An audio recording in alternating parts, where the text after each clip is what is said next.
Hello and welcome to Beer League Benchwarmers, the podcast recorded from the bench of a really good hockey team that likes us enough to keep us on the bench while they play. Today, we're talking about video games and stuff. I love that tagline. Yeah, I like it. It's works. customizable. We can change it for different. Anyways, all right. Today we got a bunch of topics related to video games because I don't know. I've been playing a lot of video games and I like talking about video games. And I've had a lot of caffeine, if you haven't noticed. Anyways, let's get started. It's been a good time for everybody to play video games. Oh my God. So kind of works out that we're talking about video games. Yep. All right, let's start with origin stories. Does anyone have any interesting stories about how they got into gaming, or at least stories about how they got into gaming? Yeah. Who wants to go first? I was bought, I don't remember what it was called, but it was it's like original VR almost. It was like a headband and it had this little screen that came down over your eye. And then you would play with the controller. Yeah, it didn't work for me because I'm blind in my right eye, so I couldn't actually see it. So I got that for Christmas way back in the day. And then my mom it, and I got the original, that big fat gray Game Boy. That was your first gaming system, is like an over-the-head screen? Yeah. How did you not get motion sick all the time? VR before VR was cool. I couldn't use it because it only came over one eye. It's poorly designed anyways. It didn't come over like your whole face. It just came down over my right eye, which I can't see out of. So it didn't work anyways. I actually had to I set it on the ground and I could see the tiny screen. I would try to play it. I had some Batman games. Well, what games were for it? It was like Sonic on it? No, it was a Batman game, I think. I don't remember Sonic, but it was something with Batman. Because I remember my dentist had a headset, and I'd play Sonic every single time I go there. Yeah, I had the same thing, except for he had Lion King on it. Yeah. That is an awful first system. It's completely handicap inaccessible for your specific handicap. I do remember my first system was the old school NES, and I did have that brick of a Game Boy. But my first gaming memories, well, probably my first is playing Tecmo Bowl with my dad, and then I get a PS2 and it added more than 2 buttons, so he didn't want to play anymore. But he rage quit gaming. Playing a SmackDown game, wrestling game with Kyle. The first time we ever hung out, we were doing current events in 5th grade, and then his dad came over and brought over the SmackDown game. We barely did any of the current events. And here we are, 20 plus years later. And I still don't know what current events are. Those are good. I like those old wrestling games. They were fun. They had really good character customizations and really stupid story modes and stuff. They were so fun. They were fun. And you could just mess around, you just do the stupid matches that never end, like the tables, ladders, and chairs, and just mess around in the stands and stuff. I think you could go into the audience and backstage sometimes. Depends on which game, but yeah. Yeah, I remember trying to set up the highest ladder as possible, put it on the table and stuff like that, and then Swanton bomb off of it. The one fun. SmackDown, I think Just Bring It, you can go on the fist of SmackDown. Yeah, I remember that. And you missed most of the time because your character. You would gather it. You just flop it around. Yep, and you hit the ground and you bounce and ragdoll and stuff. That was funny. But yeah, we treated them like sandbox fighting games rather than serious competitive fighting games. Fighting was just a thing that was there for the messing around part. It was fun. Mm-hmm. But yeah, one of my earliest gaming memories is playing Sonic 2. And I wasn't really into gaming then, but so I only played Tails, and he was immortal. You could just die over and over again, and you could fly around and stuff. So I was just messing around playing Tails. Well, I think it was either Jake or Chris was trying to actually beat the level, and it was just having fun with that. Go kill the boss while we just stand here and not die. Mm-hmm. And then I did get a PS2, and I got into some of the single player games like Spyro and stuff, and Crash Bandicoot, and yeah, just really like gaming. And especially because I was going through a hard time when I was 9-ish. Parents got divorced and stuff, so that was a really nice escape, and it just stuck with me, I guess. Anybody have a PlayStation 1, the original PlayStation? Might have, but it was really late in the cycle, so Kyle, I you didn't did. play. I didn't play any of the iconic ones like the Metal Gear Solid or Final Fantasy or anything. That's I how we missed it. played Crash Team Racing was on your PS1. Okay, that was a fun one. Sad that missed I remember demo your discs. consoles better than you can. Yep. What were you saying, Rick? I missed the demo discs they'd send you. You could get in like the PlayStation magazine, or they'd send them in the mail, and it would have like 10 games, little like single level. That's how I became a Nebraska Cornhuskers fan, was because I got a demo disc. The original demo disc that came with the PlayStation 1 had college football 97 on it. I think it was 97. And So I you could just choose. You Oh, could go choose ahead, sorry. between Florida or Nebraska, and I didn't like the Florida Gators colors. So like, I want to be a Cornhusker because it sounds funny. Because I was like 8 at the time. That's how That's big- awesome. That's awesome. That's a I'm great about to origin become story. a Cornhusker fan too if they extend Harbaugh. But anyway, I remember them sending out or you going to get Game Shark. Mm. Yeah. Those were so buggy too. They Yeah. didn't work half the time, Hacking, but Mhm. hacking before it was hacking. Yep. yep. Yeah. Cheat And I codes. used to use that big time for Pokemon. I needed Yep. to get all the legendary Pokemon in that with the Game Shark. The cheatcodes.com is one I went to, and I would go Yes. and print I had- out sheets and sheets of cheat Yeah, codes. I had books, like printed books Yeah. from the bookstore that were cheat Yep. codes for games. Like you name it, a game was in there. This is how you do this. This is how you got the golden gun pistol. Grand one Theft gun. Auto. Yeah, yeah, the Grand Theft Auto. Yep, I had those books too. Still a big part of Grand Theft Auto. You like put in a phone number on your cell phone, and you get certain cheat codes. It's pretty Oh, cool. shit, I didn't even know you could do that anymore. Mm. My first memory was my brother had a Sega when we were growing up, but then one year for Christmas we got a Nintendo 64, and we got the one Star Wars game, The Shadows of the Empire, which was pretty cool.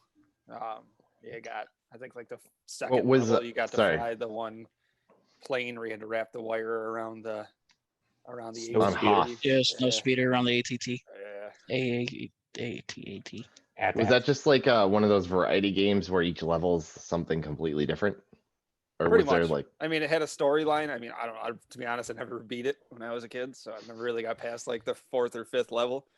And then GoldenEye was like the next big game after that I really got into, and I probably beat that dozens of times and learned how to do different aspects of the game. Like if you beat the first mission of the dam, if you ran through the whole thing in under a minute, you got paintball mode unlocked.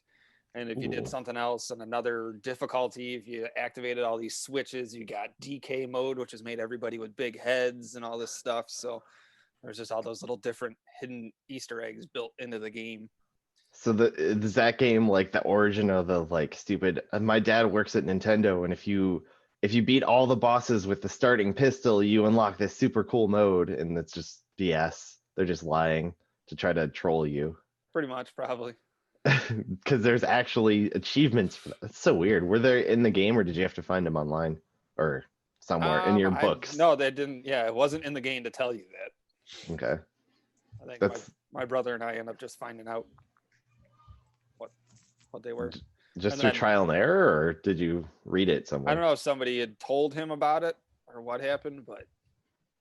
And then the Okay. next system I had after that, well, not really system, but I had a Game Boy Color with Pokemon Blue. That was mine. Pokemon Blue. Yeah, and I played that thing religiously, Good. even to the point where I got my brother-in-law to even really play it. I would have never thought he would ever play Pokemon. Those were really good games. They were. All right, as far as consoles, what did you go from and where are you at now? Who are you Start talking to? I need all 4 of us. I went Like, what from. did you start as I and went then from- progress to what you're at now? So if we're just saying consoles, I went Consoles. Yeah, I don't care any Game Boys, Game Boy Advance, all that stuff. I don't. Yeah, because then I've had almost everyone. Yeah. I went from N64 to a PlayStation 2 to a PlayStation 3 to a 4, I had and back to a PlayStation 2. according to Jake, I had a PlayStation 1, and then I think I just went through the line, but I also in the meantime I got a GameCube. That was a good one. Lots of good games for that one. Super Smash Bros. Melee. That was a fun game. Such a fun game. My Uh, favorite game of all time. Right. and then I also got the Wii. I actually got that. My mom was like, you need to get your freaking license. You're like 18, Kyle. I'll buy you a Wii if you get your license. She used it almost as much as I did too. So it was a good purchase. That was our first real taste of Rock Band. Was on Yeah. DVD. Yeah. Oh man. So it's where the first song that I got 100% an expert was Roxanne. All right. Oh yeah, my God. Playing not Rock Band, Guitar Hero in Sean's upstairs. That was fun. I'm still mad. I'm bitter about Rock Band for one. And Like, God of War. Because Kyle and I came up with the idea of Rock Band like way before it ever came out. Like, oh man, what if you added more instruments like drums or a keyboard or like a mic? Mhm. And we're dumb. We don't have money and we can't figure it out. Children. We were Yeah. children. And then 3 years later, look at this new thing called Rock Band. You can use drums and you can use a mic, and then like a year later, you can use a keyboard. Good times. Yeah, I had what did we start with? We had the Super Nintendo with the awesome Lion King game on it that was impossible to beat. Actually, I forgot I was going to mention this earlier. I think the Disney games were specifically super difficult because they wanted you to rent it multiple times. Like they didn't want you to be able to beat it in one like day or rental or anything. So they made all the Disney games super difficult. You're saying Disney was thinking about the money? Yeah. No. The game was a pain in the ass. They have it out now, like the Nintendo Switch. You can buy it for the Nintendo Switch. So I have not. I probably won't because I'll chuck the controllers to the TV because that game was insane. But we went from we had the Super Nintendo way back in the day. I had my favorite game for that it was just called the Stanley Cup Playoffs, and it was whatever year that the Kings played the the Montreal Canadiens. It was for that year. I know that Dominic Hasek on the Sabres was considered the backup to Darren Pupa. So That's probably like how- 93. Yeah, it was super old. Went from that to the first PlayStation. Then we got the N64, PlayStation 2, Xbox 360. Then I got the Xbox One, PlayStation 4, Switch. Yeah, I have a Switch too. I forgot about that thing. I'm meaning to get a I guess Switch. it's not a handheld because you can put it on your. Yeah. I went from the NES to Sega Genesis. Then I jumped up to the PS2, 3, 4. I had a GameCube in there. I remember it. I think that was it. I might have had an Atari, actually. I don't think I really played it that often because even as a young 90s boy, I still thought it was lame. That was old. That's old. Yeah. Yeah. You guys remember the deal we got for getting our PS3s? I didn't get it, so no. Like, I haven't bought the 4, the 3, or the 2, actually. I've never bought a PlayStation. Yeah, you got the 3 because I gave you my PlayStation. I have never bought a PlayStation. I got PS2 for Christmas from my parents, PS3 from an ex-girlfriend, and PS4 from my girlfriend. You didn't get that PlayStation deal from Game Crazy? Remember we had to trade in our They might have. PlayStation 2s? I Yeah, 'cause vaguely remember that. I gave you my PlayStation 2 to trade in for the 3. That might have been me. Yeah, I got all remember- mine as presents. I remember having, thought you were like- part of that deal. I don't remember if it was PS2s or PS3s, but a friend gave me one of them. It was probably the PS2 because mine wasn't eligible because like the sticker on the back The was seal. off or Yes, something. I gave you mine because I had a regular PlayStation, the thick one, and then Mhm. mine had stopped working or it was acting funny, so I bought a slim, and I traded the Okay. slim in, and then I gave you the other one to trade in. But the disc tray or something wasn't. Oh no, mine wasn't eligible because the disc tray wasn't there, like the front of it. It still Oh, worked. Yeah, that's right. And Sean's had some other issue, so I had to carefully take the disc tray thing off of his and put it on Yes. mine, Yeah. and then it was eligible. Yeah, we had to trade in 2 controllers, a memory card, and 4 games, and you got like $100 off or $200 off of PlayStation 3. All that for $100. I mean, I remember a lot of the Sony deals that you'd get like a game. Like I know my PS2, my mom got me it, and it was like I got 2 games. I couldn't even tell you what the games were. I think Need for Speed was one of them, and then an extra controller, and then I remember having carrying case for. It was just sweet, like satchel thing, and I bring it over to my grandparents' house all the time. But I don't remember how much that was. Again, like I got all of mine for gifts. Even my GameCube, Chris bought me. I have never bought a system. Just gotta bat my eyes, and I get a PS5 probably Rub next that year. luscious beard. Right. Yeah. Another It's today's date. Mark it down. I'm probably gonna get a PS5 for Christmas next year. I also think it's interesting the stores have basically died. They're another victim of like the Amazon and Walmart conglomerate. They're not a conglomerate, but like the giant businesses have killed all the local video game stores. We used to have like Game Crazy, I think it was, then Yep, that was GameStop, and Oogie was a little local business with had like retro games and stuff. I think Oogie's still technically around. I think there's only like one store left. Yeah, I don't know if the one in Lockport's still open. There were Oh, that's been gone. when Oogie came, they had like a big grand opening and were giving out stickers. So Lockport just had Oogie stickers all over it for months. It was They great. got big. They had like 3, 4, 5 stores, didn't they? They were huge. They were close to 10. I remember I got Mike NHL, and Oogie was doing this thing where if you got it at this store, you'd have Andrew Peters on it. And if you got it at that store, you'd have like Marty Baron on it as your like case cover. Oh shit! But like I That's remember pretty cool. going to one of the stores to get Marty. I think it was Marty Brown, maybe Andrew Peters, one of the two. But yeah, I remember like they were pretty big. They were hot flash in the pan.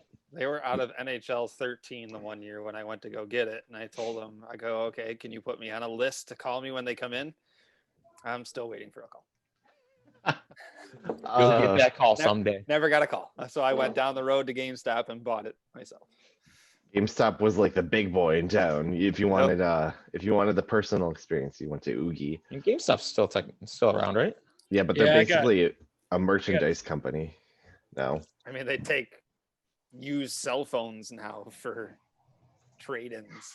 Oh yeah, I just was there like a few months ago. I don't get discs anymore because of resale. Like you go there, I went there with like 10 games and I got like $8. eBay also helped. I've gone there and looked at Dildos. I know that I've gone Dildos? there and looked at. I said eBay also helped kill those stores. Kill those. I thought you said dildos. I was like, whoa! I gotta go to GameStop. Right. I remember going there a couple times looking for. I didn't want to get.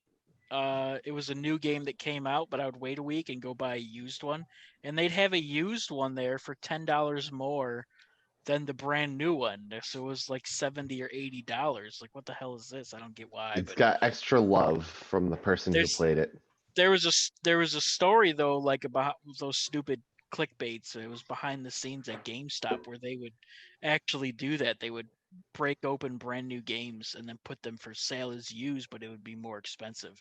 I think it's because the price a brand new game is sold for is regulated by the government. So when they get to break it open and it's used, they can sell it for whatever they want. So they sell it for more.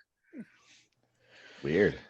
Yeah, I just don't care to go. Now I'm just like, all right, I'll buy the digital copy, and the time and energy spent to go there is the 50 cents that they'll give me for the game.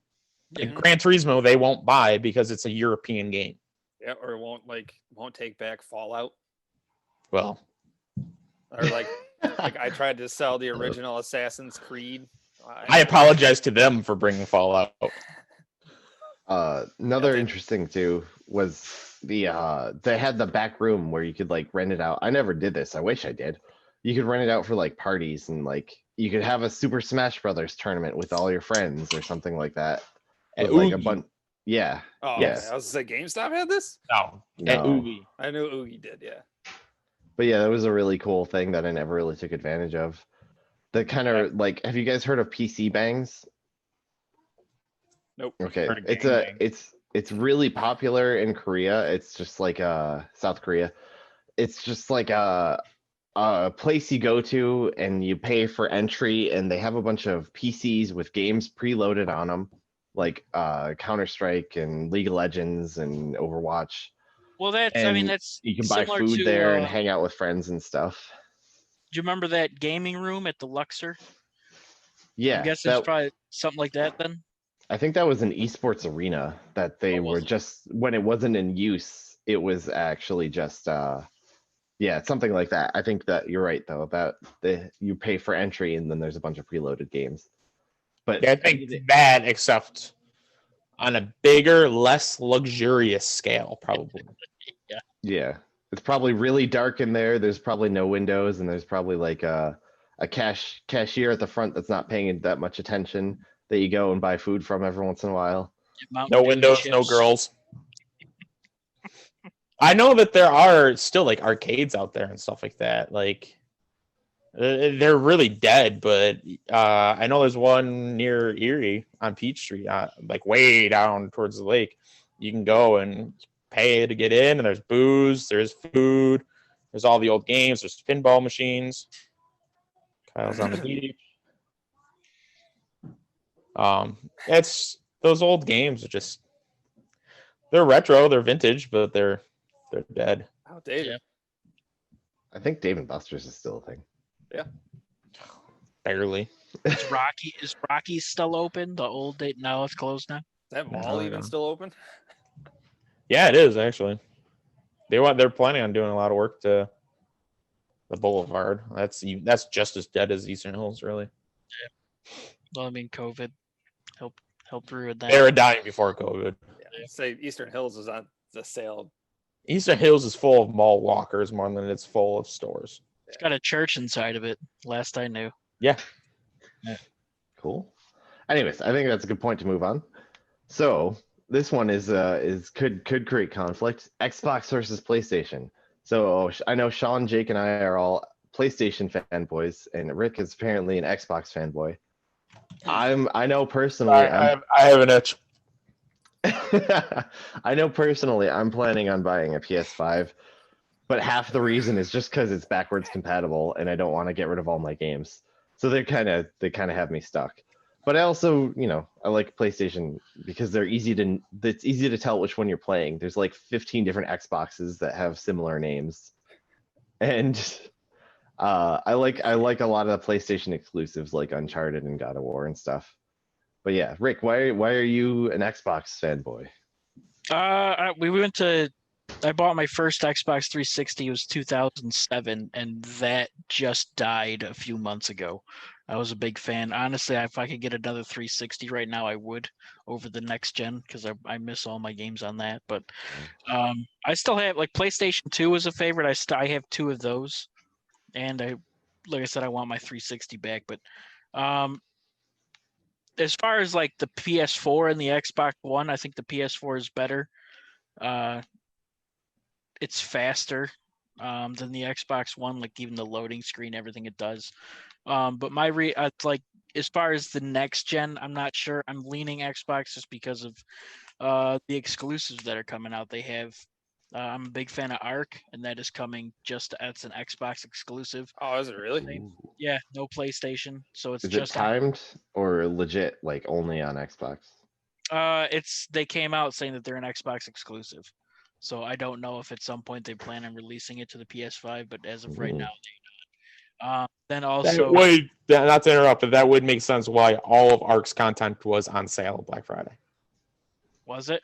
For PlayStation, all of their All the expansions. games, yeah. That makes sense. Yeah, so that's gonna be just X. And then the next Fable.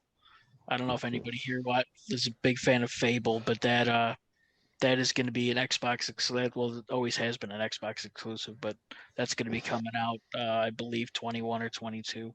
I've never played Fable, but it looked really cool. It's like a nice open world RPG with like good characters and stuff, right?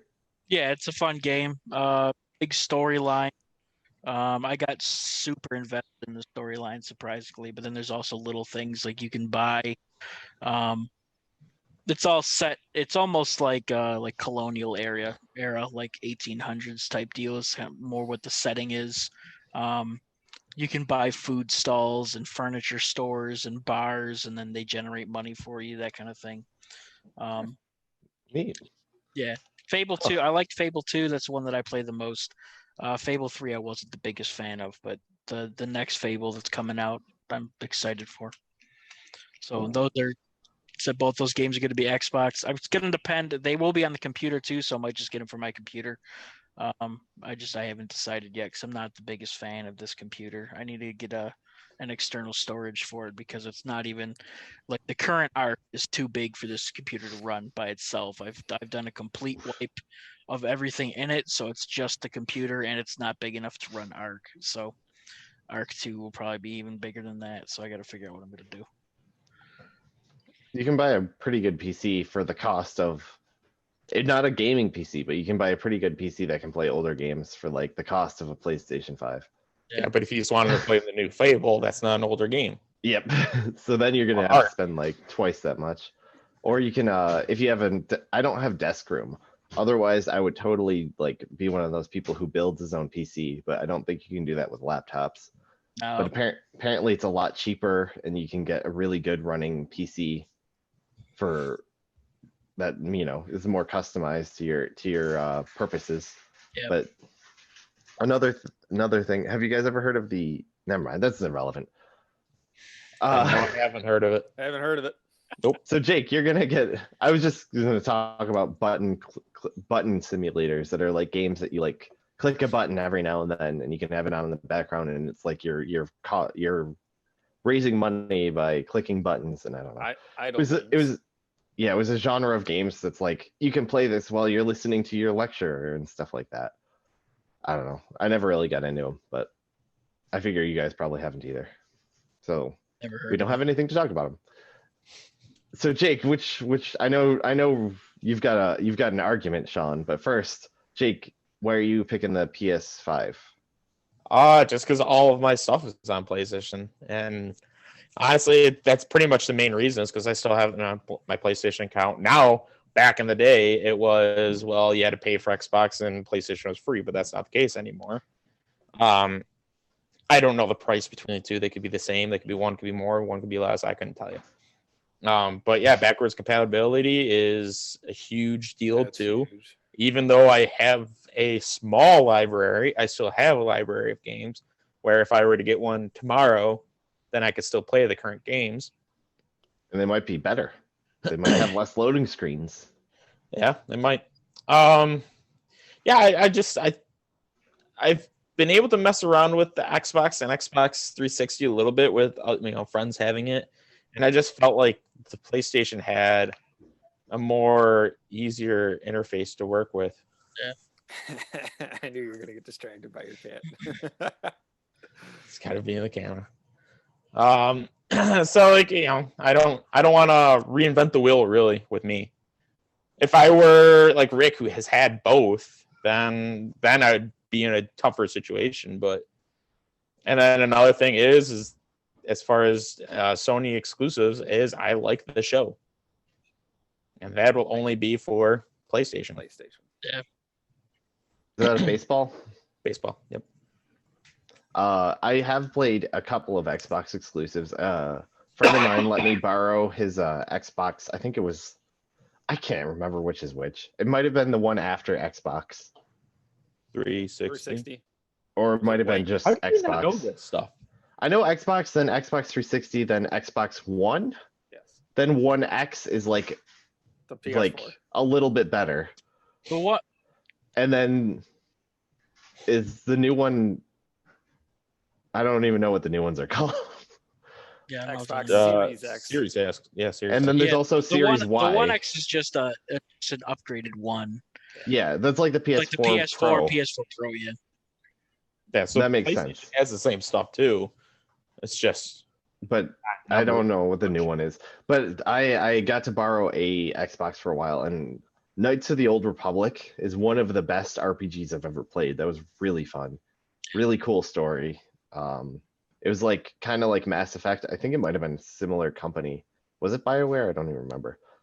But yeah, a really, really innovative at the time conversation system, and like you weren't really a good guy or a bad guy. You could play a gray. You chose. You area. could be a Sith. You could be a Jedi Knight. You could end up becoming a bounty hunter. You could take whatever path you wanted. And it was, yeah, at the time that was super innovative, and I think they handled it really well and stuff too. well, that's like for me, I don't have time to be doing RPGs and stuff like that. So like my main library is like Call of Duty, which is every system, and then it's sports games, which would include the show, and Gran Turismo as well. And those are Sony exclusives. So because of me not having time or the energy or attention span for an RPG, it's really limited to PlayStation, really. I think Halo. Yeah, Halo is a good one too. Can't remember what else. Halo's kind of a big deal. Yeah. Never heard of it. Oh. All right, so Sean, let's unleash the Kraken. Oh, well, back in the day when PlayStation was coming out with their next gen systems going. I gotta go pee too. I'll be right back. PS3 I can still hear you. and the Xbox. No, so we don't hear him peeing. I know. Xbox 360. Everyone was always on the fence on which one was better and all this stuff. And yes, PlayStation had the free PlayStation Online account to play online. And then PlayStation had that they had the Blu-ray player built into it, so you didn't need to get that. Xbox didn't have that. And then going forward, but I mean, you had all the PlayStation exclusive games that started coming out for PS, even back into PS2. You had God of War that came out. Then PS3 had the Uncharted games, Infamous. What else? Days Gone, which is a new one. The Show, that's a PS2 game. But then keep progressing now with what the PS4 has. What's another huge one? The Spider-Man series, The Last of Us, Spider-Man, the new Spider-Man with Miles. That's only PlayStation 5 exclusive. I mean, it just goes a long way. From I understand, the Horizon. Yep. The new systems are pretty similar. Most of the operating systems, from what I understand, are about the same. From what it sounds like the Xbox might run a little bit of faster frame rate, but I really haven't done too much looking into the Xbox. I've really done more looking into the PlayStation. And the thing that always got me, I know this is weird, I don't know if I have tiny hands, but the Xbox controller didn't fit in my hands. And I couldn't deal with that. So the PlayStation was tiny. And I have tiny hands and they're fine. I have notoriously tiny hands. Yeah, but the original Xbox controllers were the size of my head. So I'm like, I can't hold on to this big thing. I'm like holding a brick. Like, it didn't work. But I will say too, the PlayStation 5 controllers are bigger. Yes, that's my only thing. I'm not a huge wrench in your plan. I'm pro PlayStation, but I agree. I'll try to play both sides of the fence with this. Also, I will say, isn't Xbox compatible with Discord? That I don't know. I don't know. The big one. It's a huge one. I mean, PlayStation not being compatible with Discord is a huge flaw, especially with all the cross-platform games nowadays. Yes, exactly. I thought Xbox was just because it's Microsoft. I don't know. I'm kind of surprised that there wouldn't just be. I mean, you have all these apps you can download, like Twitch and all that nonsense. I'm surprised that you couldn't just download a Discord one on PlayStation. But I don't know if Discord is just a Xbox or Microsoft gig. Maybe it is. I mean, I know you can download Discord onto PlayStation, but the only way it's compatible on PlayStation is through text. You can't talk. It's nothing like that. It's just that chat forum. Yeah, it's Sony, and I don't know if the 5 is different. I'm just speaking from the 4 because that's the only extended knowledge that I really have, and I have done extensive research on this because I just thought it was impossible that a generation like this doesn't have Discord. It can't use Discord. But yeah, can't use the 4 audio at all with Discord. That's where the PC is like the best because they don't have to deal with licensing for anything. Everything PC is best, period. There is no argument otherwise. There's no competing with it. Yeah. Well, that's it. You're paying a lot of. Well, if you can build your own PC, which a lot of people do, especially because you can build a far superior PC compared to console for the same price. Yeah. It might be a little bit more expensive, especially with the even then with the PC, not if you know the right people. Even then with the PCs, you can customize them to make them function and appear and look in your multi-screens. Yeah, you could have your own multi-screens, light up keyboards, all that different function, doing stuff. I don't know how to do any of that. Hydro cooling. Honestly, it wouldn't be a bad idea. I mean, just for the fact of you wouldn't have to worry about what the next gen console is going to be. Like, there's no next gen computer. What? I just looked up. I have the Bills game above me. And I look up, and Diggs is just flossing his teeth. What's going on? Nice. Oh, they scored. Oh, But yeah, I mean, Diggs. you don't have but did. you don't have to worry about the next gen computer. You just all right. Well, what's the I next? gotta upgrade Upgrade this. the RAM. Yeah. Yeah, Then you upgrade it and you're fine. There's just no, none of this going on. no overhaul. Yeah. I mean, your mouse is going to be the same. Your keyboard is going to be the same. Yep. You just There got to are update controllers, your video too. chip or your audio chip, and there are things to upgrade, but it's not a whole overhaul of a. yeah, system. and then you don't just have a whole system just sitting there. Like I also- you don't have 2, 3, 4, 5 of PlayStations. It's just your one computer. I also misspoke when I said there's no licensing issues, because there are, because a lot of the PlayStation and Nintendo exclusives are not on PC. And those are some of the best games for the consoles that are designed from the ground up to be played with a controller, with that control scheme, with that hardware. So everything works perfectly, which you can't get on PC. PC's not perfect. You can't get NHL for PC. And Okay. that's huge for I me. don't know if there's any real sports games, maybe. No, there's No, some probably racing not. games. But Yeah. that's about it. But in controllers, you can use. I use my PS4 controller with my PC or my computer, my laptop. You could do that with PCs as well. They That's have really cool. Yeah, I know didn't they that. had like that's I had one of my on another first game I played on the PC or growing up as a kid at NHL 2002. Me too. I had a No. controller that I played. Mario Lemieux Yeah. was on the cover. Yeah, I had NHL 2002. I had NHL 2000 for the PlayStation. But because the PS2 is backwards compatible, I was able to play it on that.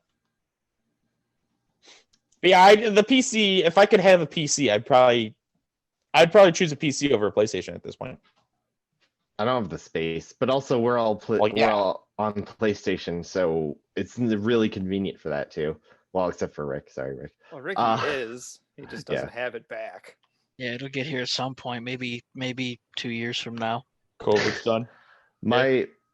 I'm totally a PS5 fanboy for a couple of reasons, mostly the exclusives. Because, like I said, I love like God of War. I'm replaying Horizon, and it's way better than I remember.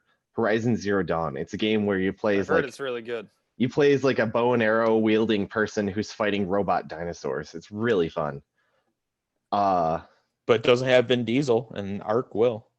Ooh. Or 2 will have Vin Diesel. He will. I like and me somebody some else, Vin Diesel. Russell Crowe. Mm-hmm. I have. Is he the one from American Gangster? Who? Yes. Vin Diesel? Russell Crowe. He's the cop. That's all I know him he's- from. He's Superman's Russell Crowe, dad. freaking Gladiator. Yeah. I never saw Gladiator. He's, Oh, what's wrong with you, Kyle? he's Superman's dad in Man of Steel. Never saw that one either. What? Uh, You've never seen Man of How Steel? have you not seen Man of Steel, at least? Wait, is He's a that the Marvel one with guy. Beyonce is Miss Comic Books, and you've never seen? Is that the one with Henry Cavill? Yeah. Yes. Okay, I have seen that. Yeah, I it's didn't his know dad. he. His Okay. dad is. Been that's in a Russell Crowe. lot of movies. It's been a long Beautiful time since I've seen Mind. that. Beautiful But- Mind's a great One of fucking my movie. all-time favorites. I am Oh, though. Yeah, that's a great movie. Kyle, if you've never watched a movie, you'd like Beautiful Mind. Okay. You should watch it. I highly recommend it. I think you would really enjoy it. One second. Alicia. Beautiful Mind. Thank you. We gotta watch Beautiful Mind. Oh, thank you. I guess Okay. I'll put the lingerie anyway. But anyways, the controllers seem really cool. They have haptic feedback on the PS5, which I think is What? haptic feedback. Now, my cat didn't understand it, so could you explain it for the cat? All right, I'll relay it. Don't worry. that's O'Reilly, right? Yeah, that's his back, but yes. Okay. So O'Reilly, haptic feedback is a term for like the controller pushing back against you to create a more realistic. He's not paying attention. I'll relay it to Whatever. him later. Don't worry. Okay. Me and him, we talk. Don't worry. That's good. So it's in this case it pushes back against your fingers. It's on R2 and L2, and it can create resistance or push back against you, or even prevent you from pressing the button, depending on the game. So for an example that you might understand. Okay. He has some. Does it have that effect on pornos too? I don't know. There's a pussy joke We'll get somewhere back on it. Don't worry. in that. But anyways, Uh, so for an example that you might know, like in Call of Duty, you're shooting a light gun, like a little machine gun, and in the button press is super easy. And then you go to like a sniper, and it's a lot harder to press. Or you go to like a huge machine gun, and it's like a sluggish trigger that you have to really push against. Or like in a game, if you're like pushing rocks, and then you go like up to a hill, it might become harder to press it or something like that. There's a lot of applications, and it actually might create a much more immersive experience. And they've also made innovations in like the vibration to make it more localized, and so they can change the effects more. I haven't played it, but I've heard that it can like recreate the feeling of walking on sand or snow or ice just with the vibrations. You're already on sand. I know, but imagine if walking on sand, not in real life like I am right now, but in a video game, felt just like this. Wouldn't that be Wow. cool? That would be really cool. I know Not that. only am I jealous of you now, I'm jealous of everybody that has a 5. Right. I know that the touchpad in the middle of the controller is like actual responsive now for aspects for certain games too. Like you can use that to throw things and Ooh. move stuff around for actions and whatnot, which is pretty neat. I wish typing was a better interface, but like I get that's such a small aspect of the gaming. But as Kai will probably talk soon about, is online gaming. A lot of it has to do with chat or cross-platform. If you can't talk to Ricky playing Rocket League, Yep. you know, texting would be huge. I think you can actually hook up a keyboard. I think they do have like a PlayStation keyboard or something. Yeah, it connects to the bottom of your controller. In addition to that, I think you can just hook up a USB keyboard. Oh yeah. Yeah, I don't know. I've never tried it, but I've heard that you can. I don't even There's know actually something games else. you can play on the PS4 with the mouse and keyboard. I've seen it on people playing PlayStation with Call of Duty on keyboard. It's pretty cool. But Shows up on yeah. mouse. Then also the another big thing outside of that innovation, PlayStation has been they've shown a large interest in like VR, which everyone who's into technology and stuff claims VR is the future. Like anyone who's tried it thinks it's amazing. It's just they need to get enough people in the population to try it so that they're all convinced as well. Exactly. Porn is going to be a huge thing. And like apparently VR chat rooms, even non-pornographic VR chat rooms, Yeah. where you're just Not talking to people, simulated universes, man. are supposed to be Have you ever really watched- cool. Ready Player One. I've heard it, never seen it, but I've read it, but It's a good movie. That's probably where the future's going. yep. So Everybody lives in a PlayStation virtual reality. PlayStation yeah. already has the virtual reality. I don't know if Xbox does. What is this Oculus? I don't know who makes that. It's Yeah, it's Facebook. VR. Oh, it's a Facebook thing. I would not trust anything that has No, Facebook I didn't attached know. to it. I didn't know if it was like one of the brands, like Sony or Microsoft. Facebook. Yeah. Facebook is not one of our sponsors, by the way. Yeah, the Oculus it's for We PC have a only. Facebook page. Just deleted it now.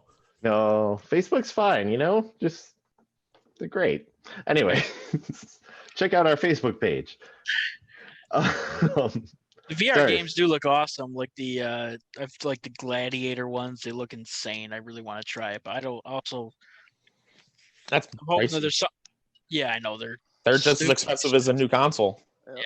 A good one, at least. Yeah. And the technology's changing a lot too, so you don't know if what you're going to have is going to be outdated in like a year or two. But that's a risk you take with any new technology. That's also part of the reason VR is having trouble catching on. But yeah, I think I went over all the reasons. So did we convince you, Rick, at all?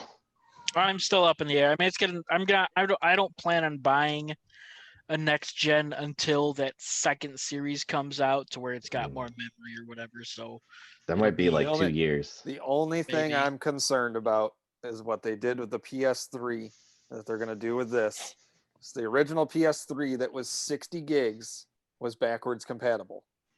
They eliminated it and made an 80 gig and a 40 gig.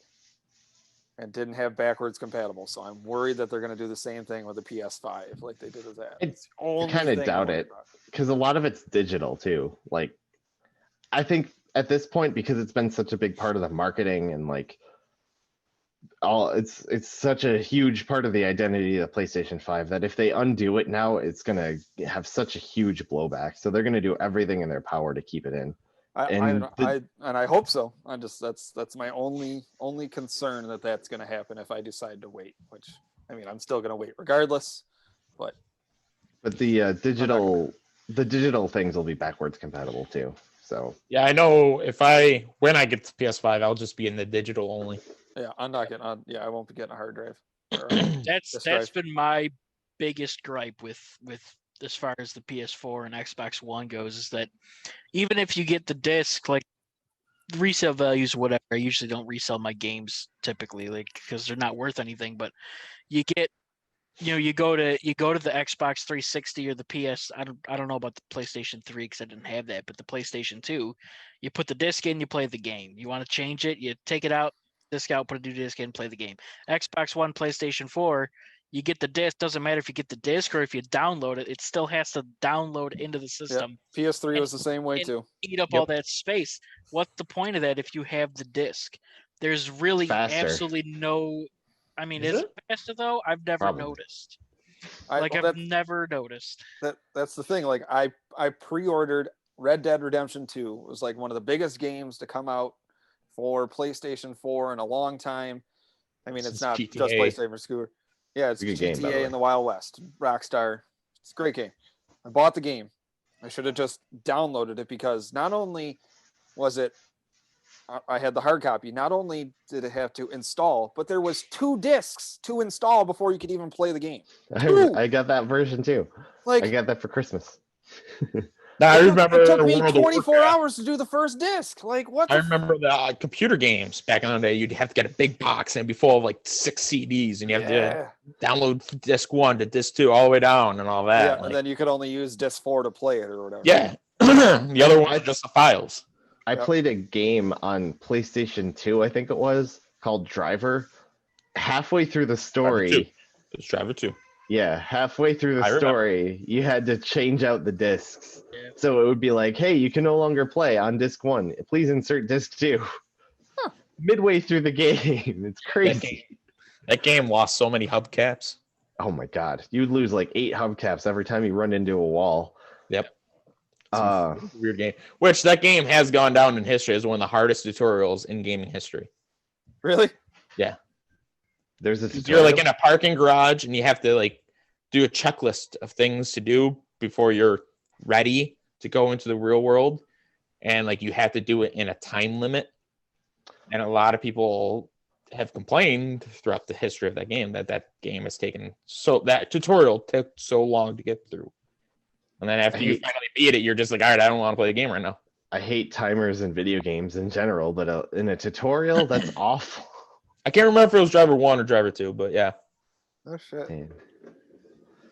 That's awful. There was another. Oh, it might not. Older games and stuff with the discs might not have been faster if they downloaded the system, but it's all designed for the architecture of the system and the PCs and stuff. That if it had to read off the disc, it probably would take longer with loading screens and stuff if it wasn't downloaded to your system. I don't know if that's 100% true, but I feel like it's easier for the system to read out off the hard drive than the disk itself. But I don't know. I do agree. I think that if you have the disc, you shouldn't need to download it over and over and over again. Like that's a pain in the ass. That's why I've gone digital and I'll automatically upload once the game's ready. Yep. That's also convenient. Instead of having to drive to the store, take the time to that, deal with people, because people suck. You don't have to deal with people. You just have to deal with computers that suck just as bad. Right. If you don't want to wait for midnight releases like we used to and everything. And I never did that. I used to do that every year for Call of Duty. I was too cool for that. Getting asked if you want to put a protection plan on your disc. Yeah. Paying extra and you know, weird looks when you turn it down. Yeah. Are you sure it could be brought? Like, no. No, you'll be getting it back in a year. I take care of my games. I remember the guy at a GameStop was like, I used to say, look out for pets, they'll eat your games, but now some guy was like, his girlfriend gave him an ultimatum. It's me or the games. And he took out his game and ripped it in half, but he had protection. So he got a new one for free. And it's like, Smart man. that's not gonna. I was like 15 at the time. Did you buy the protection plan? No. I'm proud of you, Kyle. I'm proud you didn't get swindled by that. Yeah. Yeah, the That was boy. good salesman, though. It is good pitch. Yeah. All right. I think we're at a point where we could either call it. I think that was a good episode, and we can save the other stuff for another episode, or we could keep going. I'm good either way. I I'd don't say know. keep going. The last two topics that you want to talk about can kind of be put into one. Yeah, I don't know Alright. where we're at for timetable either because I forgot to start a timer. So sorry. Well, viewer, you're blank minutes in to this video, and now we're going to talk about, I guess, co-op versus AI and couch co-op and online gaming and how it's changed. Okay. Not to sound naive or dumb, but what is couch co-op? Split Couch co-op. screen. Yeah. I don't know You're why you both- call it couch. Yeah, I was like, just called split screen. If you Split screen. Google couch co-op, you'll see tons of results, and it's like you're both in the same place, on the same system, using the same TV. Oh, okay, so that's play a called game. split screen for Split screen, LAN party. Yeah. Like, if you type any of those things, you'll get a bunch of searches too there, Mr. That's true. Genius.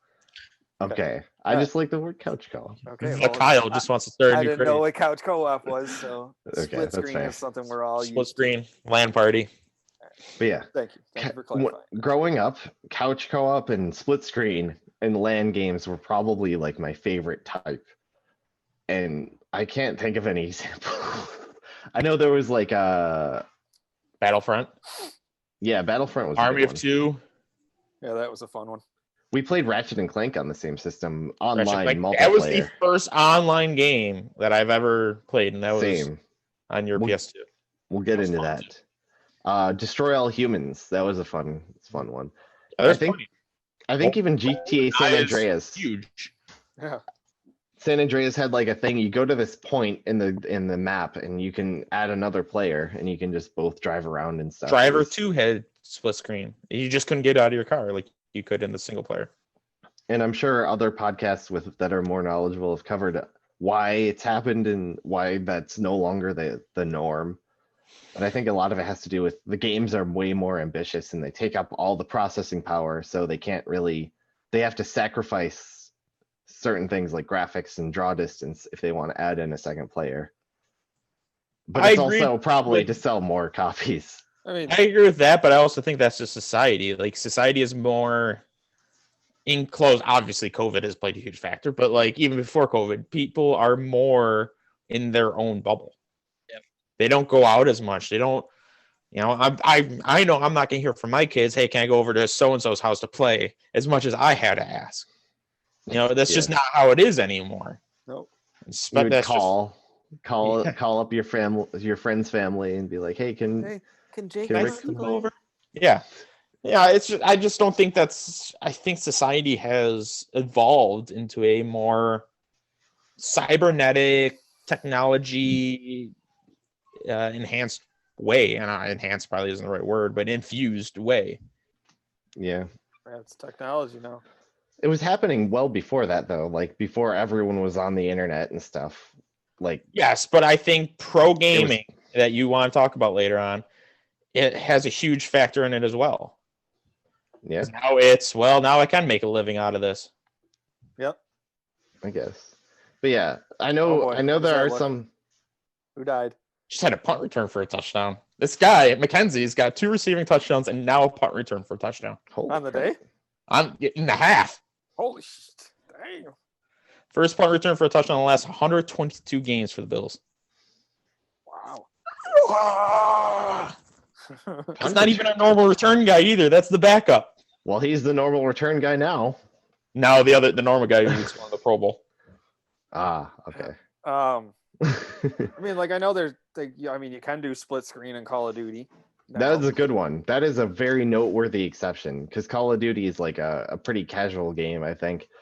And I think it's really cool that you can do co-op. Alicia doesn't like it though. Not so I even can't just really deal co-op, with her. even like multiplayer. You can add a second controller and play split screen in multiplayer with people, like Yeah, against that's- other online people. on top of doing where you're co-op and whatnot. But Yeah. Arc, you could add split screen to that too. I didn't know that. Yep. I mean, I'm sure there's tons of other games. Can you with Minecraft? Has anyone played Minecraft on a console? Never Never got played into it. Minecraft. Yeah, never got into it. I think there is split screen though. I would like to. I try saw a that. commercial that involved the whole family playing Minecraft. So Ooh. I That's a can't fun imagine- sandbox game. because like for NHL, for instance, with sports games, it's not split screen, but it's multiplayer. So everybody's just in the Shared screen. If screen. you're off the screen, you're off of Can't it. see it. Whatever. Yeah. That's a good. So I good can't one too, imagine Minecraft is like that. I feel like a game like Minecraft has to have. Yeah, It's in first person, so Yeah. if it's sports games, I forgot about as an exception too, but they're designed basically to be played with one person, right? Like optimally, you get the best. I don't know, maybe that's changing because they have like the clubs and stuff now and online with co-op. But didn't it used to be you could only play online, like team versus team? Yeah, but you still could do. The four of us could play on one team against another team of however many people. Okay. I think, is it meant for one person? No, it's just meant to be centralized around one thing, whether it's a puck or a ball or whatever. I think that's the difference. Is for Call of Duty, you have a million different things going on. Hockey or sports games are centralized around One one objective. thing. Yes. Yep. And that's why they're able to get away with not having split screen. Like Sean and I will be playing, and I'll miss a part of the play because I'm not around Trapped in the other zone. objective. Yep. So it's like, oh, that happened. I'll have to watch a replay to see what happened. So it's not about one person. It's about one thing compared to other games that are about a lot of things. But like story co-op too. What is the last time that you played a story co-op game or saw one? I'm not part of this Splinter Cell. conversation. Exactly. There's You not a ever lot. play Splinter Cell? That was PlayStation 2. I Splinter did, Cell. but the main story was single player, right? And there was a co-op mode. Yeah. Portal 2 had a similar thing where there was a story mode and then there was a co-op mode. I actually really like the way they did that. And I'm assuming Splinter Cell is the same, that they made the co-op like it's basically just like there's a story, but it's so loose and you're just spending the whole time arguing with your companion about what the heck you should do. And in the case of Splinter Cell, it's a stealth game, so you'd spend half your time sneaking around planning, and then the other half trying to control Jake while he's throwing grenades at the enemies and stuff. I hated that game playing with you. It was just like, this is the part where we need to be stealthy and just boom, and then I get yelled at by Kyle. The last game I beat is probably Lord of the Rings: Return of the King. That's probably the last co-op game I played. A co-op? I don't play RPGs. I definitely. Oh, actually, no. I played Lord of the Rings: The Third Age with Kyle, and it was a fun game. I actually enjoyed that more than I thought it would. But That was like a turn-based RPG. yeah, I just don't have the attention span really for RPGs anymore. And what about like action games like Uncharted and I can't think of other ones. Never played. I Call of played Duty. God of War once, and that was to beat Zeus that you guys couldn't beat. And I retired on top. Yep. It was the side-scrolling one. Yes, it was absolutely. The That's whole the only game way I is was in- able to beat it. The whole game is from the back, like third person, and that one is like See, one boss fight is You different. guys were the starting pitchers. I was the bullpen. I came in. I finished it Close off. it out. Yep. Yep. You guys got the win. I got the save. You were Chapman in that moment. Yeah. I don't want to be him. He's not that good. I Um, love God of War. The first God of War is still one of the greatest games I've ever played as far as the storyline and all that. It was insane. I enjoyed watching. That was a game. Even Uncharted, like there are certain games that are fun to just watch. Oh yeah, God of War was great. That's Lord of the Rings to Two Towers. That's a single player game. But that was a game Kyle and I would take turns on, and I would be fine when it wasn't my turn. Yep. Especially because we were young at that point, where a lot of times I wasn't fine it not being my turn. I wanted it to be my turn.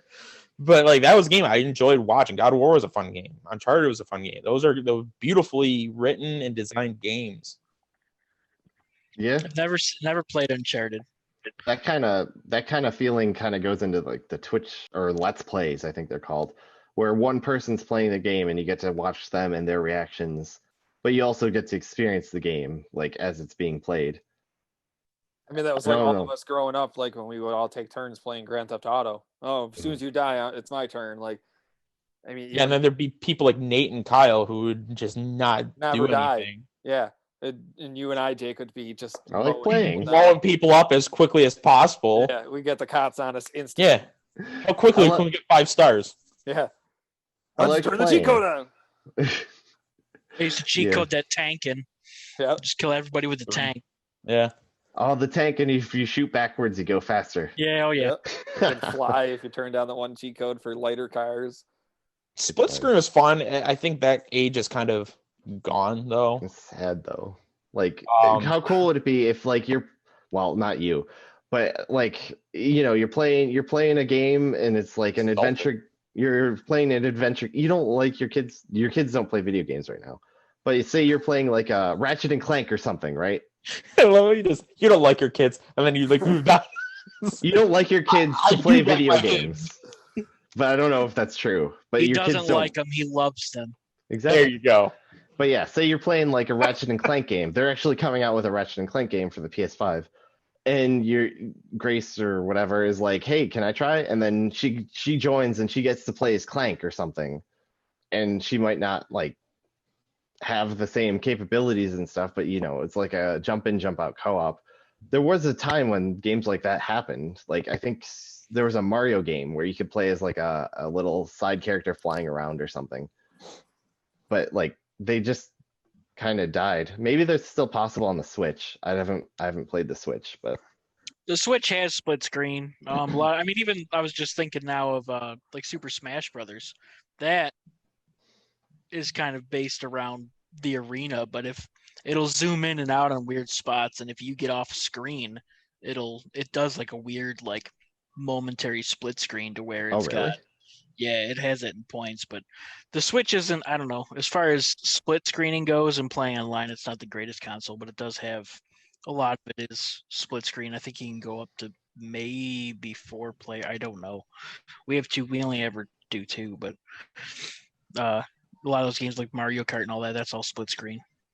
Yeah, That's I cool. think for Kyle's point, I think with kids, split screen is best, and the best system for kids is any Nintendo system, whether it's a Wii or Switch or go all the way down to the NES. But I think as far as adults or teenagers are concerned, I think split screen is just kind of a thing of the past, really. I think it's because It's a online minority is of so guys big that now. game. Yeah. It's all online. And like with us, we grew up with LAN parties. Like I couldn't tell you how many times I bring over my PlayStation, Kyle bring over his PlayStation, we all go in Sean's living room, and his mom thought I was hot, so it was even awkward. But like it was fun.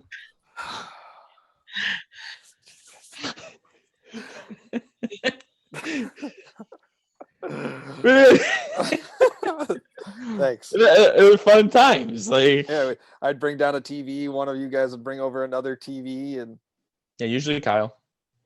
Just because his backyard was your front yard. Kyle would bring over a tiny TV. Or no, what it was is I'd bring down a small TV from my living room, and I would play on like this other tinier TV or whatever. We Bring a figured out a backpack way, with either it. way. But yeah, it was, we had 3 systems in one room on the internet all together.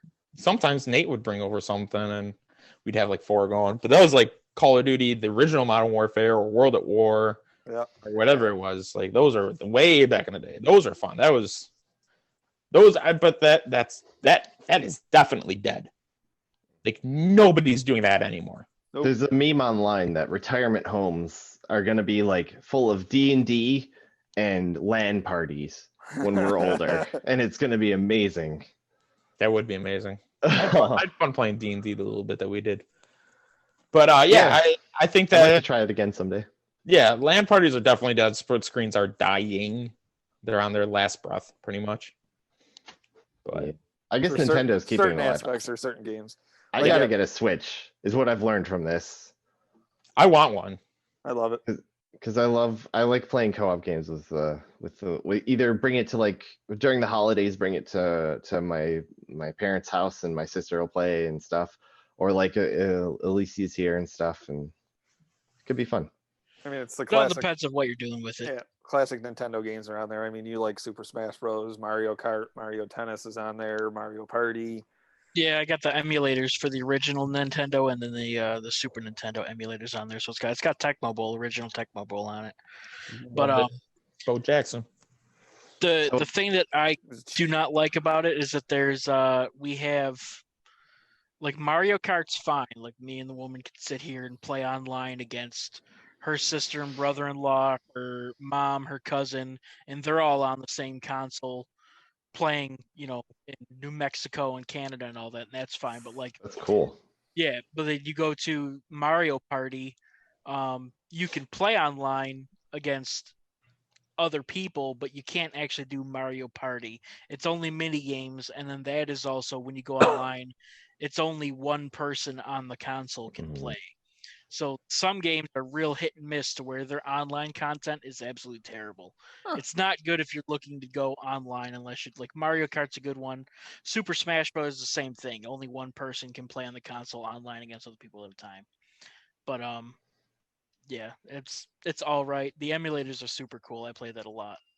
And there's So- also a ton of content that people have developed and put in the store that are like dirt cheap or next to nothing, that are like awful games, but they end up being like stupid fun. Like Nate has this one that's called Bro Force, where you're like all these different like two-dimensional characters through action movies like Rambo or Terminator or like Rocky, and all these they go around and like are like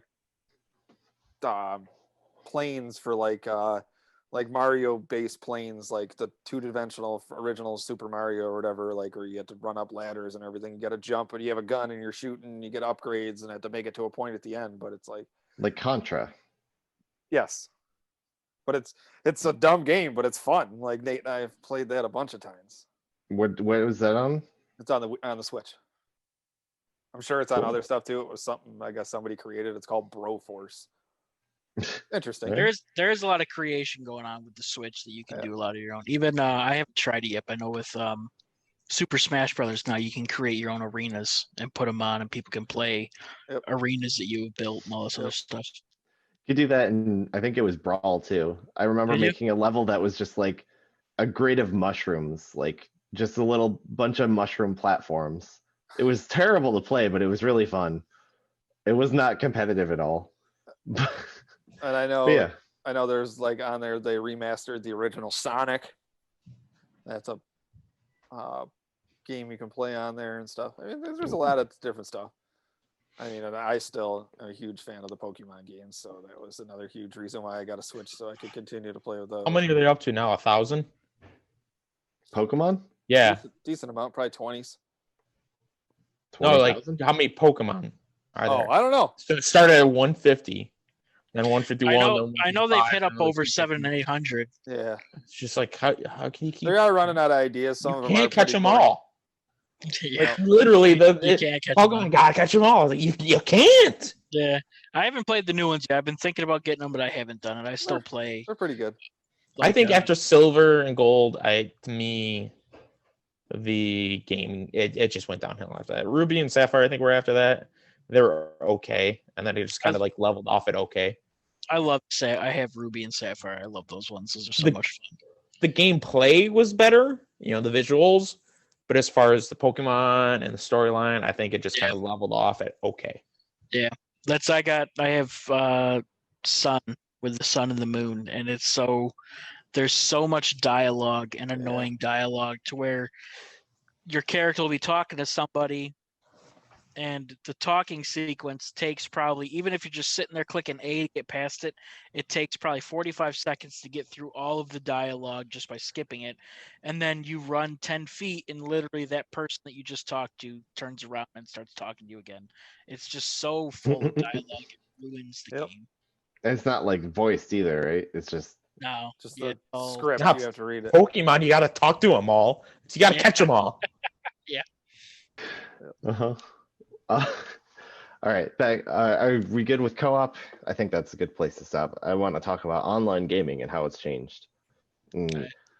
Particularly the rise of like competitive games, because what spawned this is recently we've picked up Rocket League, and Rocket League makes me feel like I'm playing a sport more than a video game. Like it reminds me of playing roller hockey kind of in a way that Overwatch kind of does, because Overwatch is like a team game where everyone plays a specific role. But Rocket League even more so because it's literally a sport. But like Call of Duty never really did that for me. It seems like, hey, I'm gonna try to get kills and get some points. I kind of feel that way with Overwatch sometimes. Yeah, but Rocket League is like I can contribute to the team even if I'm not scoring, if I'm not destroying enemy cars. You can play the Still wall making a really play. well. Yep. You can do good assists, and it's encouraged and it promotes teamwork, and that's something that's really cool because I love playing roller hockey, but I'm old and I don't, and also there's a pandemic, so I don't have. I have a game later today. You'd still have 10 years in the NHL left, But- Kyle. Calm down. Yeah, So Yager's still playing. I could probably play roller hockey once a week, but I would be hesitant to take risks like diving for it because I don't want to injure my knee because I have Why? work this week. That's a lie. We Well, had you a know. season last year. You're a year younger, and you're diving to block the puck and everything. Not all the time. There were times when I was like, I should dive for this, but I don't want to. We Because would make comments on the bench saying you're the only person we've ever seen playing roller hockey that would dive. well, The only person. okay. But I still, Ever. how about this then? There's I also won't believe it. I'm sorry. there's also a stamina aspect. I've been playing hockey with you for 20 years. I won't believe it. I can play one hockey game, maybe two in a day. Outside of that is just impossible. And then I need like at least 2 or 3 days to recover, more likely like 4 or 5. Rocket League, you can play 8 games in a day and you're fine, and you're still trying just as hard. There is a mental fatigue and like there's carpal tunnel, but it is way more like you can just go for it, and it's like a sport that you can play without, and again, without having the organization. Remember when we used to play hockey without paying for a league? We would be like, hey, who's available? Okay, we got like 5 out of 8 people available. Our goalie isn't, but whatever. We'll just throw Chris in net. That's fine. Not Chris, the other Chris. Shapey. Yeah. Name check, whatever. You're welcome. So then it's like, okay, we got 5 people. Maybe we can do 2-on-2 with one sub that changes teams. And we had one net, and that was in disrepair because it got broken to pieces. But nowadays you spend $20 and you can play this game unlimited. Go on, Jake. Raise your virtual hand. You're comparing that. You're talking. The example you just used was used 10 plus years ago. Yeah. So you can't compare yourself from your 18-year-old self to your 30-year-old self. Yeah, Okay. 18-year-old self is obviously going to freaking dominate. They'll punch you in the dick and spit on your face. But you can't compare the physical dexterity and endurance of an actual physical game to a virtual game. Exactly. Compare the mental. Yeah. You compare the objective. My point you is not compare my playing point is an actual skating game to a virtual, say, NHL game. I could play 100. Sean and I played 10s and 20s of games in hours on NHL.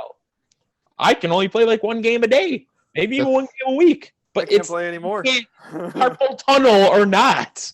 You can't compare. that's my physicality. point. You're actually helping. That's my point. Is it's so much easier to get this like sporty competitive feeling and like this teamwork, and like there's depth to Rocket League. There's skills you can learn similar to hockey where you can learn how to deke and pass better. You can learn how to air control, but it's a lot more accessible. You're also comparing actual sport to Call of Duty that's not. Yeah. Rocket League, you play NHL. I mean, you won't, but you can play NHL. The only objective is to score goals and to not get scored on. Where Call of Duty or Overwatch, there's killing, there's setups, there's other things that you could be playing hardpoint. Doesn't mean you have to go on the hardpoint. How many times have you yelled at me for having 0 seconds of objective time? Like with games like Rocket League, which is soccer with cars, that's a sport. Yeah. It's a completely different genre of games, and it to me, it all just depends on what kind of game you're playing. Yes. There is It also depends on esports your that mindset. involves Counter-Strike, Call of Duty, Overwatch, whatever. I've seen Overwatch games, I'm sure you have, where a guy's not even next to the payload. He's off setting things up. Mm-hmm. That is for the objective. Just like people that play Hardpoint that don't have objective time that are killing people. You could argue that as well. Mm-hmm. It depends on the game you are playing. Yeah, but it's way more accessible, and there's mechanics in the game that encourage it. Like Call of Duty, I complain about this a lot. There's mechanics in the game that actively discourage teamwork. If you get an assist on a kill, it doesn't matter. It doesn't help you at all. If you steal somebody's kill, that's good. If you don't have objective time, it doesn't matter. If you're only going around killing people, you're still having a good game, but you're not helping your team. Where Rocket League has like little things like you can get saves, and maybe there's not a lot baked into it, but like if you have a good pass or something, it's more noticeable. Clearing the ball, centering it. If I'm not getting objective time, but I'm clearing people from not interfering with your objective time. Yeah, that's useful too. Argue that's the same. So how, like, I get your point. There are people that just don't care about what the objective time are, but it's hard to argue what other people are playing for. If that's 50-0, but don't have any objective time, doesn't mean they didn't help the team. That's true. If you got a full squad that filled the whole team, and you could be sure all of you are at least trying to win, then you could argue like, hey, I'm not going for kills, I'm going for assists. I'm going to use instead you'll assume. And yeah, you can't assume anyone online is going to like help the team. Where I don't know about Rocket League. We've only played as a squad. But Rocket League, you can't really stray from it unless you're just driving around blowing people up. Yeah. That's literally the only side objective you can really do. But yeah, Call of Duty, you can't just assume, all right, this guy that I don't know whether he's in your party or not, has 50 kills and 0 deaths, isn't just helping out the objective. Mm-hmm. You could assume one way or another, but is that fair? Yeah, but that also is true about Overwatch too. Like you can have players that are just going for kills way off outside the point that aren't actually contributing to. But I guess that goes in, like, you can also, if you're playing a pickup game of hockey, you can have a guy who's just sitting in front of the net who's not actually helping out. But it's still... That's why sports games are so much different than other games. Just like the other games are so much different than sports games. Like sports games, you have like one main objective and maybe one side objective. Hockey, you have goals. Score a goal, don't get scored. Just as good as goals. But your side objective could be hits. Mm-hmm. But that's it. What else do you have from that? That's in football. Saves. Touchdown. Oh, if you're a goalie, your objectives are a little bit different. But if you're a skater, football, it's touchdowns or blocks. That's pretty much it. You can't. Sports are so one-dimensional, really, that it's hard to compare something one-dimensional to something that can be as many dimensions as possible with Call of Duty. We're comparing it right now, Jake. You're trying to. But I think that more games nowadays are based on objectives and stuff. Like, you guys have never played Counter-Strike, right? That's another one it's got shooting and stuff like Call of Duty, but it's way more strategic, and you're like only ever attacking or defending points. And Overwatch is all about objectives, and MOBAs, which are like top-down, like ability-based games, are all about objectives. And there's strategies that develop similar to sports, and there's all these things. And I don't think we had that growing up. I think there were sports games that were online, but I think nowadays the line between sports and games is becoming blurred, especially with the dawn of like esports becoming actually popular in certain places. Yeah, esports has definitely put its hand in the ring, whether you agree to it or not. It's there. Mm-hmm. I don't consider it sports, but they're paid just as much, and in their own world they are. It's hard. Sports to me is a physical thing. But if you want to compare mentality, they're all the same. You have to be mentally strong, be video games and football player. And there's mechanics you learn. Like in It's hard football, for you me to- learn how to catch a ball. In Rocket League, you learn how to hit a ball out of the air. Yeah, I get it. It's just hard for me to put sitting on your couch in the same ring as being out on a field. Well, if you're playing esports, you're probably sitting in a chair. I'm gonna punch you in the dick.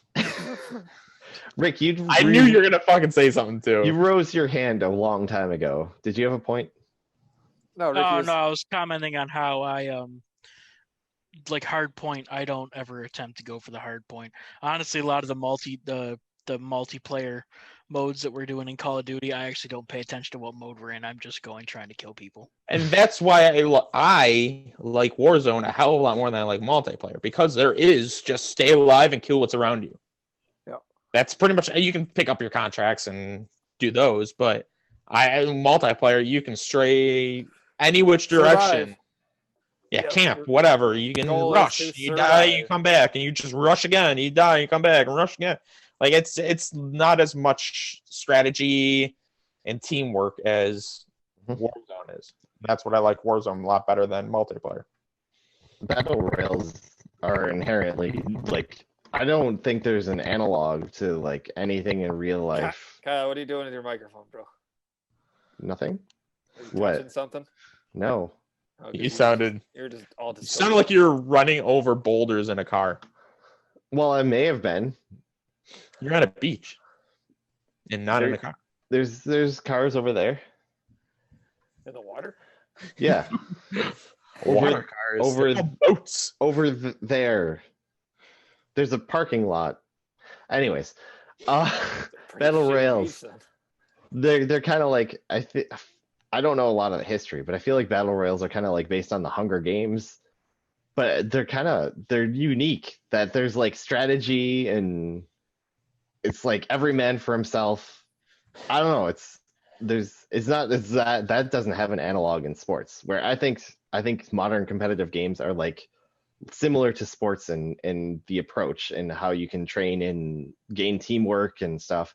But battle royales are they're interesting. I don't. What was the first one? PUBG, Player Unknown Battlegrounds, That was big before Call of Duty. and then Fortnite obviously became huge, still is. And then Call of Duty and Apex.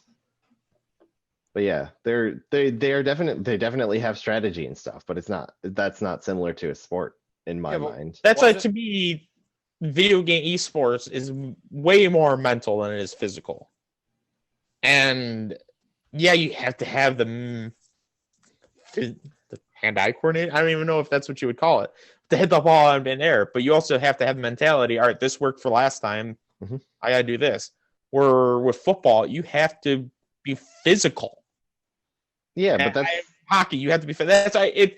I get mentality. They're in the same ring, but physically, it's hard to say. It's like comparing apples to oranges, really. to me, physicality in sports is like a good and bad thing. It's nice because when you play, you get a good workout and stuff. But there's so much negative. Like people get injured all the time, and people are like, "Hey, if you don't start training when you're 5, you have no chance." So you just ruin your childhood trying to get into these professional sports leagues because otherwise you don't have a chance. Where like if you start playing games casually and then just get slowly better and better, and then you can start to take it seriously when you're like 18 or something, and then you start training, you can get into working shape a lot better. Yeah, you are right. If you don't train as a child, you're probably not going to be professional. But can't that be similarly said for esports? If you don't devote 18 hours a day to video gaming, you will not be professional. Esports is new now. So 20 years from now, 25, 30 years from now, you're going to see those kids that started when they were 5. There's a kid And that it's just got gonna be- signed by FaZe. Yeah. One of the biggest things of Call of Duty, one of the biggest groups of Call of Duty. He's 6 years old. But he can play all day. I can only play a couple hours a day. And these kids can play 18 hours a day. And that's huge. You notice how we're starting to get wins now because we're playing it more and more and more. We're becoming more and more comfortable with the gaming. But Mhm. if we were playing it 18 hours a day, we would have been at that point months ago. I don't think it's 18. I think that 8 hours Majority a of the day. game. No, it's a full-fledged job. Absolutely is. I will die on the hill All right. that you Well, have then- to devote the majority of your day to become a professional gamer. You have to devote just as much time as you would training as a child to become a professional hockey player. You would have to devote that as a professional gamer as well. Yeah, I I would say that. I don't think that the people that are doing it now are only doing it for 2-3 hours a day.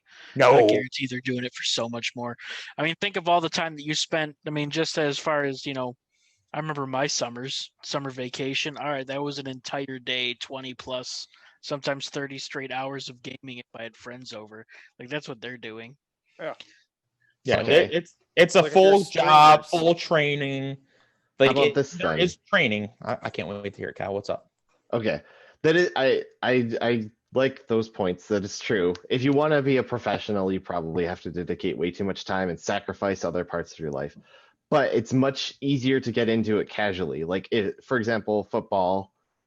If you want to play football casually, you have to like join it in high school and put yourself at risk for extra injuries, and then play it in college, and then similar thing. And you might even not be paying attention to your college. What? If you're gonna use the word casual, then no, you don't have to play it. How else would you If play you're gonna football? say casual, us playing Call of Duty casually is just as much as us playing street football, street hockey. Yeah, You but don't have to I've be never. physical. I played. No offense, Sean. You're 100 pounds soaking wet. You won't I'm be a big. professional hockey player. Never. I'm overweight. I won't be a professional, but as a casual player, you can do it at any weight, any size, anything, any physicality to it, just like you can with gaming. We've Casual played. is so loose of a term that I don't know if that's a right term. I kind of get what you're saying, but there's no, like, it's almost like being in an amateur league. And there's no amateur league. It's either you're a professional gamer or you're not. No, there's some intermediate. Okay, you game probably you and Sean probably game the most out of the four of us. Are you guys an amateur gamer? No, Okay. but there are leagues. There are like you can join teams and like make a schedule and stuff. And as long as you all have the game, you can do it. When's the last That's not time we league. played? When's the last time we played football? But that's not a league. Yeah, but you can can't play. just be like, oh, the four of us play 8 p.m. every day. That's not a Yeah. league.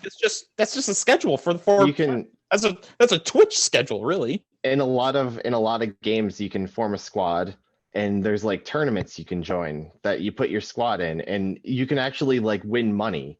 Yes, Call of Duty does it all the time. Joe has entered it multiple times. Yeah, you can't do I've that. talked to you guys about that for Rocket League, Yeah. but that's not a league. That's a tournament. Any Joe Schmo can do that. I can't just be like, I'm going to go play in the NHL playoffs. What's the analog to that in real sports then? You can't just be like, hey, I got 3 days a week. I can do this video game. Casual leagues, I guess. Like that's Yeah, beer your, league. your roller hockey. roller hockey league would be the closest thing. Yeah. beer But that leagues. requires so much more resources. You need to have like dedicated practice space. You need to have all the equipment and That's maintenance. why there's pro leagues, and that's it. In roller, in really any sport you want to talk Yeah. about. I think it's a lot easier to kind of go into that with like a competitive attitude, but less resources for gaming, in my opinion. I guess. I think you I- have to put as much resources if you want to be a professional in anything. I don't care if it's sports, doctor, I whatever. agree with you. You Yeah. have to put just as much resources into being a professional athlete as you would have to be a professional gamer, as you would have to be a professional anything. So as far as resources go, that's why I don't. You're comparing apples to oranges. There's no right or wrong answer, I guess, but it's just they're each their own. And a professional gamer is not the same as a professional football athlete. As professional football athlete is not the same as a professional hockey athlete. You have to dedicate just as much of your life to each thing.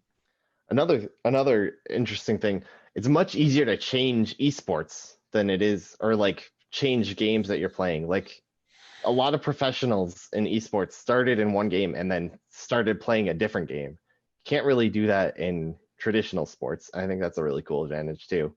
There's probably like 3 cases throughout sports history of that happening, but Yes, outside- it's a minority, but even as casual gamers as we are, how many times we go from drop shot in Rocket League to soccer league, and we're like, wow, it's such a different game. yeah, like- but after like 3 hours, we're like, oh yeah, it's all fine. Right. But it's to transition from one to the other. You can't go, to me, I couldn't imagine anybody that plays in phase goes to Rocket League and it's like, yep, I'm pro. You have to then you have to rededicate more of your time and energy and resources to get used to that game to become a professional level. You could be a professional Call of Duty player, but that does not mean you're a professional Rocket League player.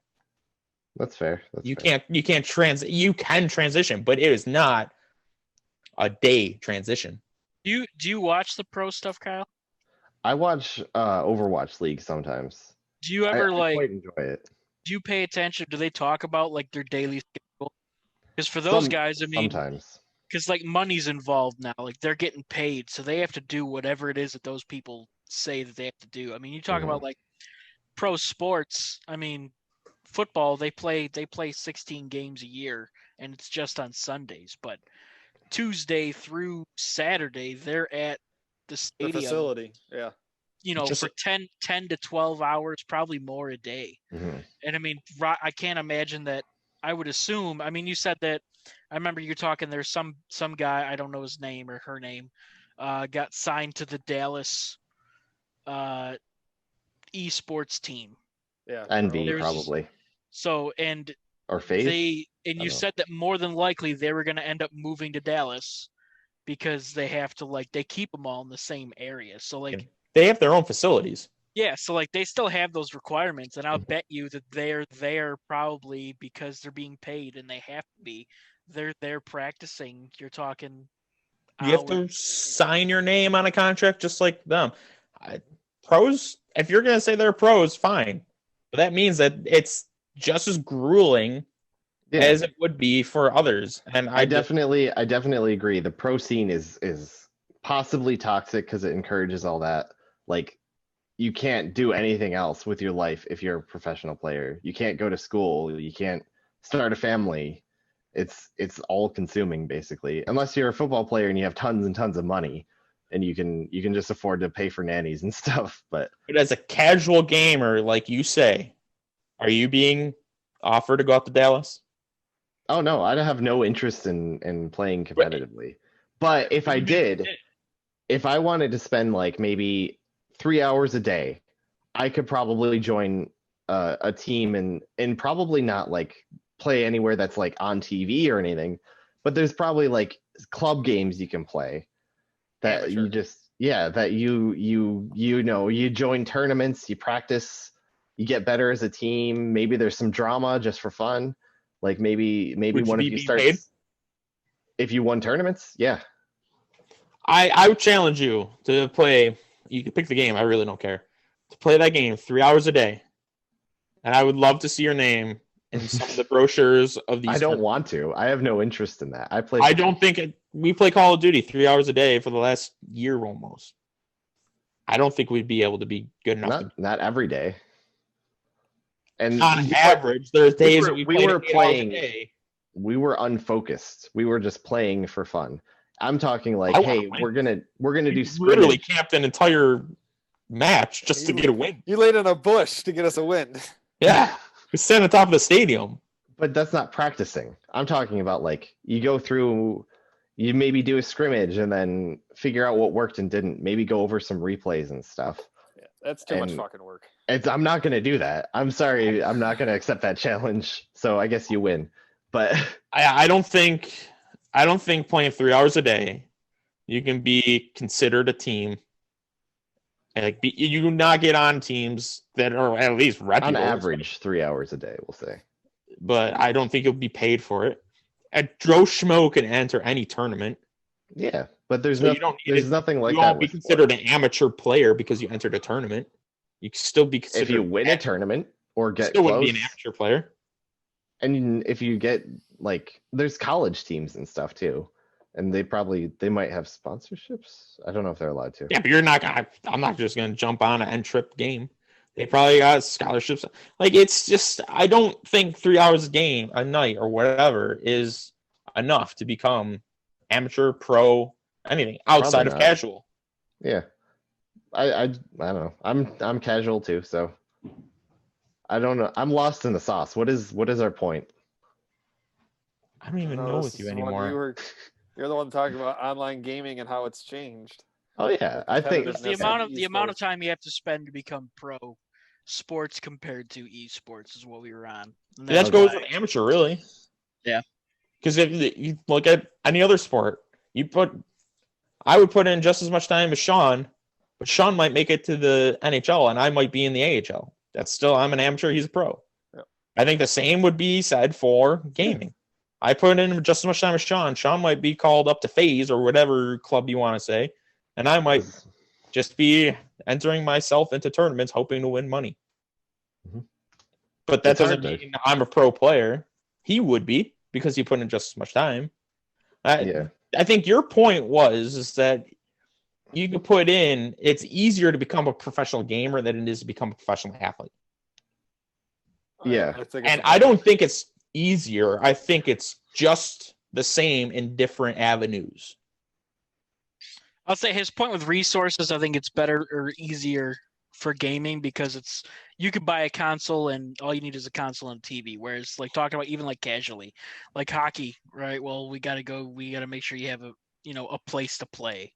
Whereas this, it's just in your thing. But yeah, you're still, as far as time goes, to be an amateur or a pro, you're gonna have to dedicate tons and tons of time. But it is easier to get into the casual route of gaming, obviously. So Yeah, time is money. There probably are like roller hockey tournaments you can enter too.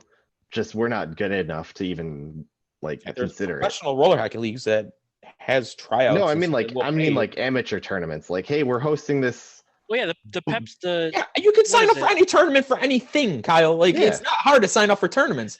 That doesn't mean you're an amateur or professional or whatever. That just means you But- can sign up. You can sign your name and give them money.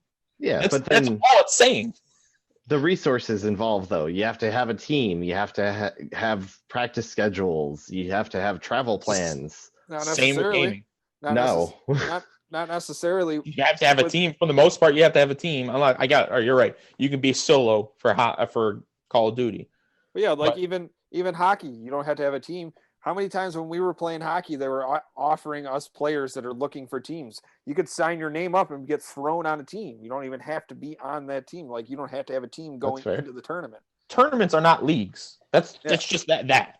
I You would- keep trying to like say that they're the same, and leagues and tournaments are two way different things. I know. I would consider though, if you're an amateur hockey player, that you would probably be like trying to make money with it. If you're good enough to consider yourself a hockey player, but you're not in a big league yet, you're probably playing tournaments to get better, get money, and make connections. Grace calls me a hockey player all the time. I don't get paid. But if you were like serious about it and wanted to go pro, those are some options you could do.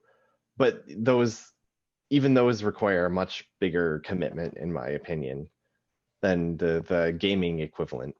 But yeah, you guys have made some good points. Professional gaming is super difficult. There's a culture of working way too hard, spending 18 hours a day.